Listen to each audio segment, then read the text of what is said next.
আপনারা আমাদের ভাইদেরকে ফেরত দেন, না হয় আমাদেরকে মেরে ফেলেন। তো সংবাদ সম্মেলন করার পরে আমাকে ঘিরে ফেলে ডিজিএফআই বা হচ্ছে গোয়েন্দা সংস্থার লোকজন। এখানে উপস্থিত কিছু সাংবাদিক ছিলেন আপনাদের যমুনা টেলিভিশন, চ্যানেল 24 এরপর হচ্ছে আমাদের ওই যে এখন 71 টিভিতে আছে রাশেদ ভাই। ওনারা সবাই হচ্ছে আমাকে সেফটি দিয়ে আমাকে একটা সিএনজিতে তুলে দেয়।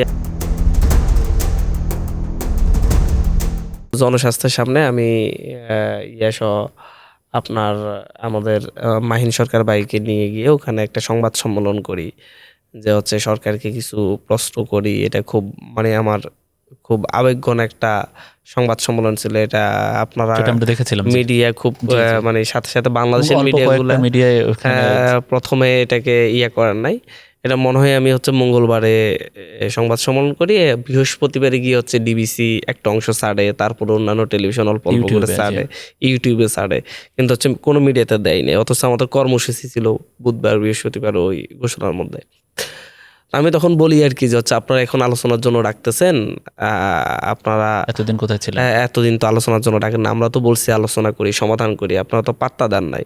এখন আমাদের প্রায় 50-60 জনকে মেরে, তখন 100-র উপরে মারছিল, যে 100-র উপরে হত্যা করেছেন। এখন হত্যা করে এখন বলতেছেন আসো আলোচনা করা। মানে সিস্টেমটা এমন ডেভেলপ করছেন যে হচ্ছে প্রথমে কোনো যৌক্তিক আন্দোলন শুরু হলে আপনারা দমানোর চেষ্টা করবেন, দমাতে ব্যর্থ হলে তারপর হচ্ছে আলোচনায় ডাকবেন। এভাবে তো একটা রাষ্ট্র চলতে পারে না। যেটা আলোচনার সুযোগ থাকে শুরুতেই আলোচনা করতে পারে। আপনি এখন এরকম করবেন, আবার সামনে একই রকম করবেন, যেহেতু 2018 সালে দুইবার এমন করছেন, আলোচনার কথা বলে এরপরে আর সমাধান হয়নি। আর আপনি এত লাশ পালানোর পরে আর কোনো আলোচনার সুযোগ নেই, আমরা আর কোনো আলোচনা করব না, আপনারা আমাদের ভাইদেরকে ফেরত দেন, না হয় আমাদেরকে মেরে ফেলেন। খুব কান্না করে এই ধরনের করছিলাম। তা আমি 5ই আগস্টের পরে যত জায়গায় গেছি, যত মহিলারা বা হচ্ছে বোনেরা যারা আছেন, নারীরা, ওনারা সবাই যে তোমার এই কান্না দেখে আমরা আন্দোলন উদ্বুদ্ধ হয়েছি, ওই সংবাদ সম্মেলনের কান্না দেখে আমরা নিজেরা আর ঘরে থাকতে পারি নাই, আমি আপ্লুত হয়েছিলাম। একদিন পরে আবার নাহিদ ভাইয়ের কাছ থেকে মেসেজ পাই। নাহিদ ভাইকে তখনও ডিবিতে নেই, ওনাকে ওই হসপিটালের মধ্যে অন্য কেবিনে গিয়ে মানে হচ্ছে করে আলাদা করে রাখা হয়েছে, যাতে করে কারোর সাথে থেকে আসার পরে, হ্যাঁ প্রথম ঘুম থেকে আসার পরে আসিফ ভাই, নাহিদ ভাই তো হচ্ছে আসিফ ভাইকে সরাইয়া নিছে। মেসেজ পাই যে হচ্ছে উনি কথা বলবেন, সংবাদ সম্মেলন করছেন।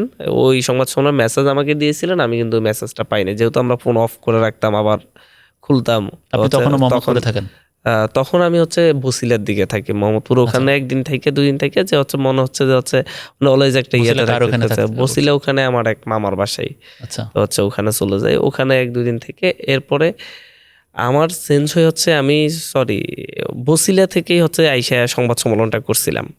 বসিলা থেকে এখানে আইসা তখন তো গাড়ি চেক করে করে মানে খুব রিস্ক নিয়ে আসতে হইতো সংবাদ সম্মেলন করার জন্য, এইদিকে আসার জন্য।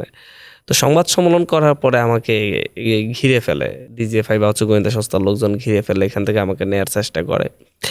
তখন সেখানে উপস্থিত কিছু সাংবাদিক ছিলেন আপনাদের যমুনা টেলিভিশন, চ্যানেল 24 জুমাতুল বিদা আপু, এরপর হচ্ছে আমাদের ওই যে এখন 71 টিভিতে আছে ভাই রাশেদ ভাই, আরো আমার নামগুলা সবগুলো এখন আমি মনে করতে পারছি না, তোর মধ্যে অনেকেই ছিলেন।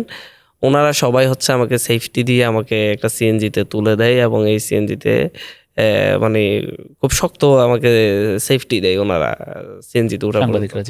তখন হচ্ছে ওই যে আব্দুল গাপ্পার জিসান ভাই, তো হচ্ছে উনি আমাকে ওখান থেকে সিএনজিতে করে নিয়ে আসেন। তো উনি যখন আমাকে সিএনজিতে করে নিয়ে আসেন, এরপরে গিয়ে আমরা এক এক দিন এক এক জায়গায়, মানে 3 দিন আমরা এদিক সেদিক। একদিন ছিলাম হচ্ছে আপনার ড্যামরাতে, একেবারে ড্যামরার ওখানে একটা চিকন গলির ভিতরে, ওখানে একটা ম্যাচে ছিলাম, এক অ্যাডভোকেটের ভাইয়ের ম্যাচ আর কি। তাই আমি খোলামেলা মোজাহিদুল ইসলাম শাহিন ভাই, আমাদের এখন যে এনসিপিতে যিনি আছেন অ্যাডভোকেট, তো উনি আমাকে ওনার ফার্মে নেন। ওখান থেকে উনি আমাকে কিছু জামা কাপড় টাপড় কিনে দিয়ে, ওনার ভাইয়েরা একটা মেসে থাকতো ড্যামরার ওইদিকে, ড্যামরা কি যাত্রাবাড়ির ওইদিকে, ওখানে নিয়ে যান।